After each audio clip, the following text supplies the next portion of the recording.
Madaxweyne.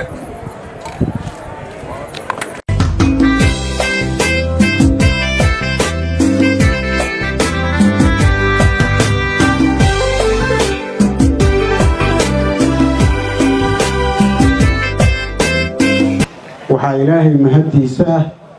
oo caawa sharaf noo ah inaan isugu nimaano 60 guuradii 26 Juun oo ahayd maalintii ugu horeysay ee calan Soomaaliyeed laga taago dal Soomaali uu leeyahay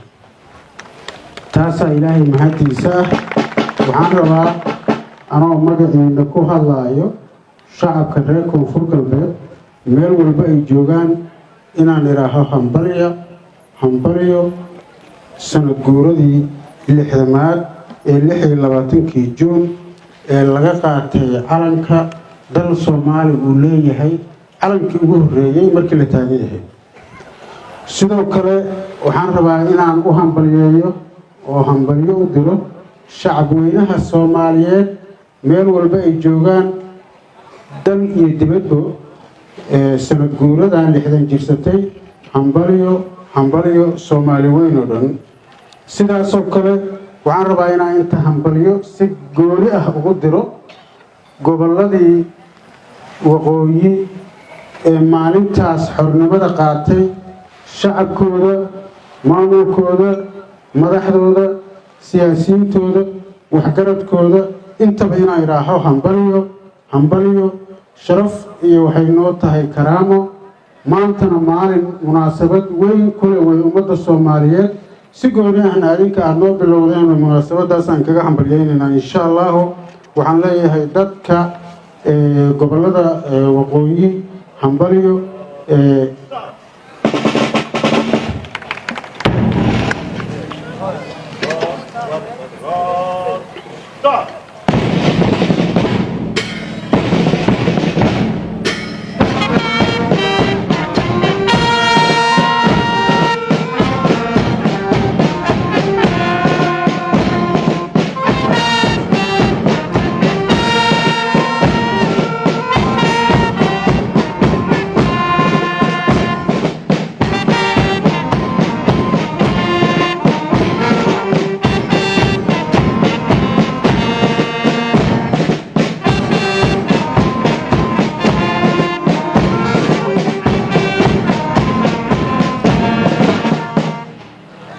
aada u mahadsantihiin xornimada Soomaaliya ay qaadatay 60kii wuxuu ahaa gumaysi Afrika inteeda badan haystay oo la qaybiyay oo qaybo kala duwan u gumaysanay marxalado badan uu soo maray halgano badan la soo maray taariikhiga ayaga ahaa waa laga sheekeeyay laakiin waxaan ahayn dalka Afrikada ugu horeysay ee qaadatay xornimo Afrikadan badan oo xornimada qaatayna waxaan u ololeynay inay dadkaas Afrikaanka oo kale la gumaysanayay xornimadooda aan ka shaqeyno dadkii shaqeeyay baan ahay waxa ilaahay mahadiisa ah inay maanta Afrika oo dhan xor tahay intii annaga aan xorownayna ugu yaraan Afrika badan aan qayb ka hayn inay xoroobaan waqtigii maalinkaas la joogay iyo waqtiga maanta la joogana ay laba kala tahay saa la socotaan dadka tiknoolajiyada iyo aqoonta iyo tayada iyo quality-ga iyo waxtarka maanta u badan yahay laakiin maalinkaas uu fiicnaa waxaa jiray dad dhalinyaro ah oo xisbiye ah oo u soo halgamay ururadaas in dalka uu xornimo qaato oo isdhaarsaday oo marxalado kala duwan oo tiro badan soo maray oo loo dilay oo xaanshi u laqay oo adduunyada u tagay oo dagaal u galay oo kursi ka degay marxalado badan soo maray oo yiraahdeen ma ku fariisanayno kursigan ilaa xornimada la siiyo dadkii intaa soo maray taariikhdaas oo u soo marayay in Soomaaliya ay ka baxdo gumaysiga oo xornimadeeda qaadato siday u badan yihiin iyo saan jeclahay waa dhinteen intii dhimatay Allah u naxariisto inta noolna ilaahay ayagana sidaas oo kale ha u naxariisto waxaad ogtihiin maanta marka 60 sano kadib xagee maraynaa lixdan sano kadib waxaad moodaa inaan haddana gumaysi kale aan dib u galnay dhibaatadii shalayna haysatay mid ka daran inay dadkii Soomaaliyeed ku habsatay waxay sababtay in shalay calankii 26 Juun markii xornimada laga qaatay dadka gobolada waqooyi sidii hadda gabdhihii inta joogay ay calanka u xirteen oo isula taagnaayeen yaa dadkaas gobolada waqooyi joogo maalinkii 6 saxabiinimo markii calanka la saaray ilaa iyo 1 Luulyo laga gaaro mana seexanin waxna ma cunin waana taagnaayeen waa alalaasayeen waa faraxsanaayeen waa socdeen waa heesaayeen qiirada waagaas jirtay iyo isku xirnaanta iyo midnimada iyo Soomaali jaceylka iyo xornimada sida loogu faraxsanaa yaa waxay ahayd waxa taariikhda galay oo aan la hilmaami karin nasiib wanaag jiilkii annaga nagu aadanaa iyo kii nagu xigaybo wuxuu noqday inuu hanan waayo iskuna hayn waayo xornimadii iyo horumarkii Soomaaliya laga rabay inay gaarto inkastoo dadaal badan la sameeyay xawli badan lagu socday xawligii lagu socday waxay noqotay in 30 sano gadaal loo soo socdo Soomaaliya 30kii hore oo xornimada la qaatay waa fiicnay 30kii dambe iyo waxay noqotay in gadaal loo soo noqdo Soomaaliya is eedo dhibaato dhacdo dowlad aan la sameeyo burbur lagu sameeyo dadkii nimba meel istaago mushkiladaas yaa ku soo korortay tiknoolajiyadii iyo aqoontii iyo horumarkii kii hore waa ka badan yahay dadkii waa ka badan yahay tayadii waa ka weyn tahay aqoontii waa ka badan tahay laakiin waxaa dhacday mukhalifo waxaa la waayay maskax nadiifa oo wadaniyada oo midnimada ummadan iyo maslaxada dalkan iyo dadkan iyo deegaankan ka taliso waxaa batay cadowgii ummadda Soomaaliyeed oo dal iyo dibadda iyo gudahaba ka shaqeynayay oo u shaqeynayay Soomaaliya dowladnimadeeda inay burburto yaa batay garashadii iyo difaaciina waa yaraatay waxaan ilaahay ka rajaynayaa inay dowladnimadii iyo dadaalkii iyo xornimadii waxaasoo dhibaato ah ay ku soo dhaceen oo dhiigga u daatay oo dhibaatada loo soo maray oo halgankii dheera ahaa inuu ilaahay dib noogu soo celiyo annagana aan noqono kuwii ka faa'iideysto oo ummadda Soomaaliyeed isku haayo ugu dambeyntii waxaan rabaa inaan halkaan aan dadka reer Koonfur Galbeed aan iraaho mar labaad hambaliyo midda kale waad ogtihiin dareenka maanta Soomaaliyeed iyo dowladnimada Soomaaliyeed marxaladda ay marayso Soomaaliya muddo dheer kadib waxay qaadatay nidaamka federalismka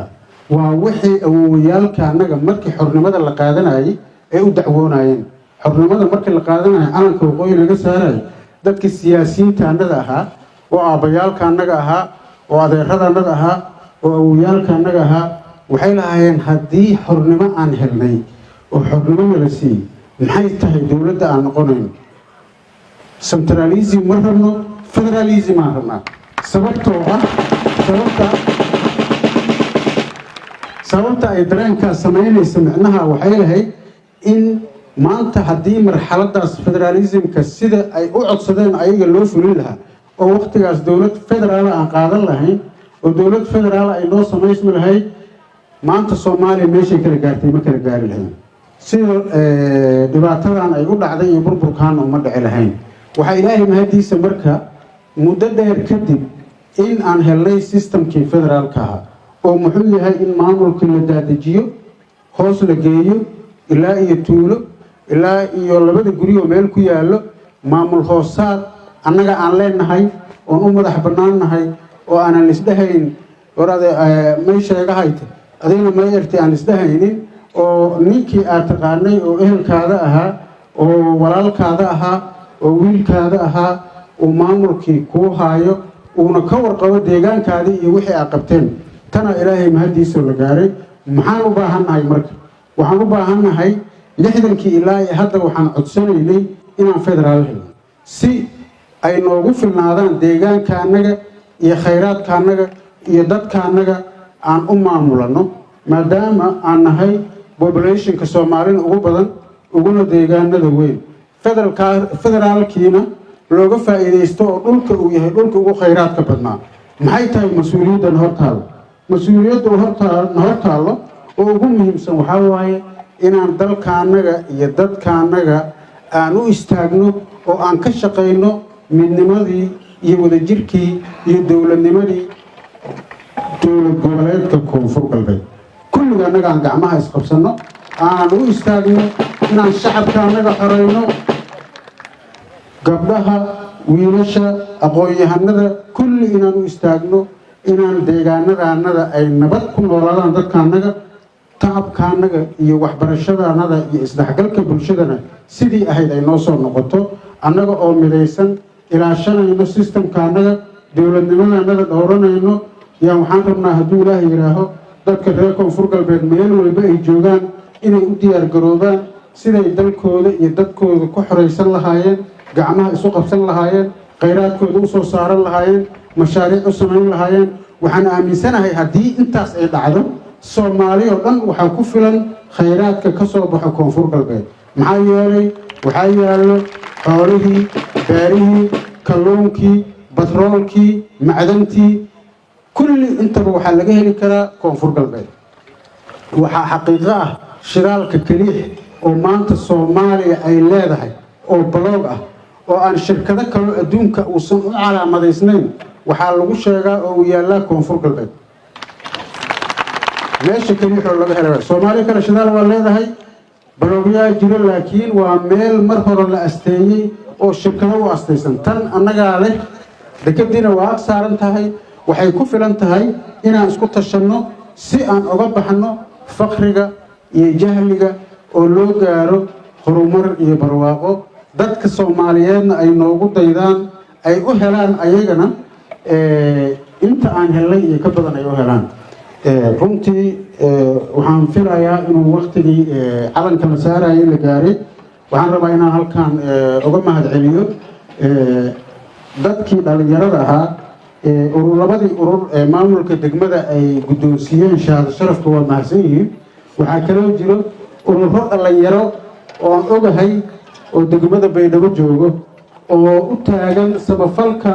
iyo wanaagga iyo dowladnimada oo habeen iyo maalin isxilqaamo oo ay ka mid yihiin gabdhihii yaryaraa quruxda badnaa inta joogay ay ka mid yihiin dhalinyaradan yaryarka oo meesha joogto oo ururo badan oo magacyo kala duwan leh yaa jiro insha allahu ayagana shahaado sharaf ay mudan yihiin waana la guddoonsiin doonaa nin walba oo mas-uul ah oo reer koonfur galbeed ah oo wax dalkan u soo bartay iyo nin kasta wuxuu mudan yahay wixii uu qabtay iyo wuxuu sameeyey in lagu abaalmariyo marka waa ognahay nin walba oo u istaagay dowladnimada iyo soomaalinimada oo ka shaqeeyay wanaagga waa abaalmarin doonaa hadduu ilaahay yidhaaho kuwa hadda la guddoonsiiyeyna waa mahadsan yihiin kuwa kalena waa la guddoonsiin doonaa waxaan kaloo rabaa halkan inaan uga mahadceliyo golaha wasiirada dowlad goboleedka koonfur galbeed oo runtii dadaal badan iyo shaqo badan sameeyey gaar ahaan guddiga qabanqaabada ee xafladdan soo diyaariyey aad iyo aad ay u mahadsan yihiin xaflad qurux badan baa soo diyaariseen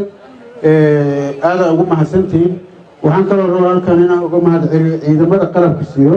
oo habeen iyo maalin u taagan nabadgelyada iyo difaaca shacabka reer koonfur galbeed noocyadooda kala duwan aad iyo aad ayaguna u mahadsan yihiin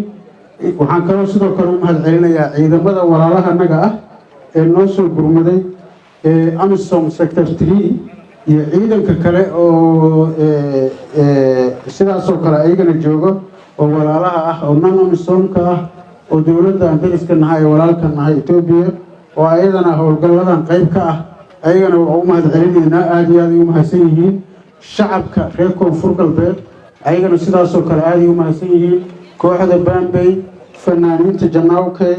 cid allaali ciddii arrintan sidan quruxda badan u soo agaasintay ayagana sidaasoo kale aad ay u mahadsan yihiin hambaliyo Soomaaliya oo dhan iyo reer koonfur galbeed ba hambaliyo. Assalaamu calaykum waraxmatullaahi wabarakaatuh.